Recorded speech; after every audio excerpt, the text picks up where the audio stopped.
दोस्तों नमस्कार, मैं हूं प्रजापति ओम प्रकाश कीवे और आप देख रहे हैं दैनिक ध्रुवाणी न्यूज चैनल। एक गौ माता 30 एकड़ भूमि में खेती हो सकती है।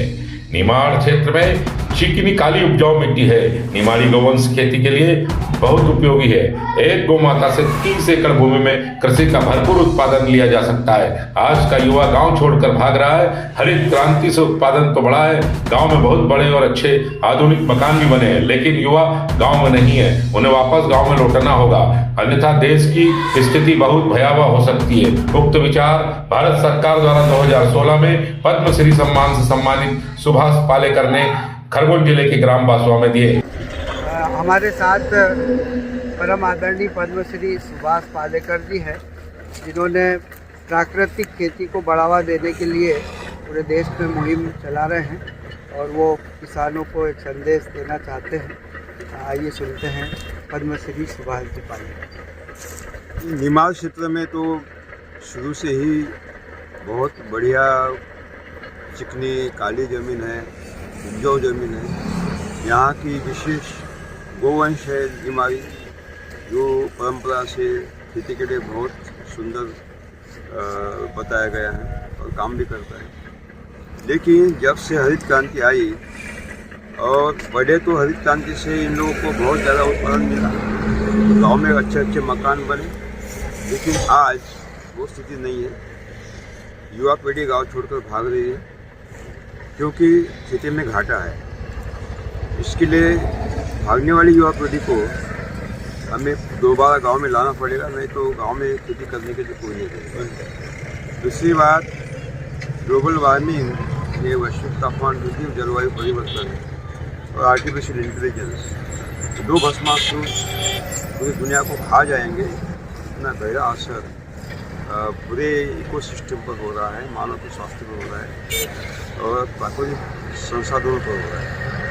उनको रोकने का एक ही तरीका है, वो है सुभाष पालेकर कृषि। रासायनिक कृषि से भयानक, खतरनाक, जहरीली जैविक कृषि है। जैविक कृषि अगर आगे जारी रखते हैं तो भारत भस्मासात हो जाएगा। इसलिए हमें जैविक भी नहीं चाहिए, रासायनिक नहीं चाहिए। एक ही विकल्प है सुभाष पालेकर कृषि, जिसमें जो ज़मीन, पानी, पर्यावरण का विनाश को रोका जाता है, उसका संवर्धन होता है और अगली पीढ़ियों के लिए हम एक ऐसी भूमि बना कर रखते हैं कि निरंतर वो उत्पादन देती रहेगी। लागत का मूल्य शून्य होगा क्योंकि कोई खाद डालना ही नहीं है, उत्पादन घटेगा नहीं, रासायनिक से उत्पादन ज़्यादा मिलेगा। जबकि जहर मुक्त है, कैंसर डायबिटीज से दूर रखता है, तो दाम 1.5 गुना ज़्यादा मिलते हैं। मोदी जी प्रधानमंत्री चाहते हैं कि किसानों की आय दोगुना हो, इसलिए उन्होंने सुभाष पालेकर कृषि को पूरे भारत में अमल लाने का नियोजन किया है और उसका आर्थिक नियोजन भी किया है, अर्थसंकल्प को। लेकिन उनके सपने को गाँव-गाँव तक पहुँचाने वाले ये प्रशासन की व्यवस्था है। अगर वो सहयोग देती है तो आगे बढ़ेगा, तो नहीं आगे बढ़ेगा। इसलिए जन आंदोलन ही इसको आगे बढ़ाएगा और किसानों को न्याय देगा। इसी जन आंदोलन के माध्यम से ये सारी यात्रा हुई और हमारे डोगरी जी हैं और हरिओम बिरला जी हैं, उनकी टीम है। उन्होंने 3 दिन का शिविर लिया था सनावद में और 350 किसान आए थे।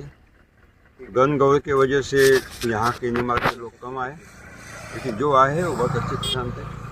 और एक संदेश चला गया कि अगर नई पीढ़ी को बचाना है तो यही तरीका है और यही आदत है। तो आपका आशय है कि जो हमको ना तो रासायनिक पे जाना चाहिए, ना जैविक पे भी नहीं जाना चाहिए, हमको इसी प्रकृति से ही जो प्राकृतिक भी नहीं है। प्राकृतिक खेती नाम की कोई खेती दुनिया में कहीं भी अस्तित्व में नहीं है। ये सारे जो प्राकृतिक खेती की बात करते दुनिया को गुमराह करते, इसको गुमराह करते, मूर्ख बना रहे हैं, क्योंकि उनको भी मालूम नहीं है कि क्या फर्क है। यानी जो लोग विद्वान लोग इसमें इन्वॉल्व हुए हैं या ऐसे विद्वान हैं कि जिनको खेती के बारे में जानकारी नहीं है, लेकिन वो खेती की जानकार बन गए। वो ये भ्रम फैला रहे हैं। इसलिए हम सीधा किसानों में जाते हैं, भ्रम को दूर निकालते हैं और जो है मूल रूप में वो उनको बताते हैं। हमें प्राकृतिक भी नहीं चाहिए, जैविक भी नहीं, रासायनिक भी नहीं। सुभाष पालेकर कृषि में मूलतः क्या मानते हैं? एक देशी गौ माता से 30 से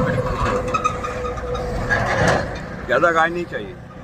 अगर गोबर का खाद डालते हैं तो ग्लोबल वार्मिंग बढ़ता है कार्बन एमिशन के माध्यम। गोबर खाद भी नहीं, कंपोस्ट में कुछ भी डालना नहीं। लेकिन गौ आधारित कृषि में गोबर के खाद का चलन है, तब ठीक था। लेकिन आज ग्लोबल वार्मिंग के माध्यम से उनका चलन बंद करना ही एक सरल उपाय है। मेरी विधि में आपको कुछ डालना ही नहीं है। एक देशी गौ माता के गोबर से 30 एकड़ खेती होती है। लागत का मूल्य शून्य, कुछ खरीदना नहीं है और उत्पादन घटता नहीं, उत्पादन बढ़ता है। और जबकि वो जहर मुक्त है तो उपभोक्ता 1.5 गुना दाम देने के लिए तैयार है। मोदी जी 2 गुनी आय बोलते हैं, मैं तो 4 गुनी आय दे रहा हूँ देश को। तो इससे ये तो आप क्या कहते हैं, एक देशी गौ माता से 30 एकड़ खेती में चौगुनी आय होगी? चौगुनी आय होने की संभावना बनती है और ये निश्चित है, क्योंकि लागत का मूल्य ही नहीं है। अगर घर के लोग काम करते हैं खेती में तो लागत का मूल्य नहीं है, लेकिन बड़े किसानों को तो मजदूर लाना पड़ेगा। इसलिए मुख्य फसल में 100% लेकर उसका जो लागत का मूल्य उस निकाल देते हैं। आपको क्या लगता है हमारे निमाड़ में आपका जो शिविर है उससे नहीं होगा, बदला होगा। अभी ये नई पीढ़ी उसमें आ गई है और इनके खेत में अभी यहाँ मॉडल खड़ा होगा, हाईवे पर मॉडल है, यहाँ बोर्ड होगा, लोग आने जाने वाले देखते रहेंगे। हमारे मनीष शंकर जी डोंगरी प्रोफेसर, उनके खेत में 5 जगह मॉडल खड़ा करना चाहते हैं, सनावत में ही है।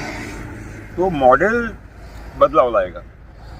मैं जितना भी कहूँ वो लोग स्वीकार नहीं करेंगे, लेकिन जो मैं कहता हूँ वो मॉडल खड़ा होता है, देखते हैं तो बदलते हैं।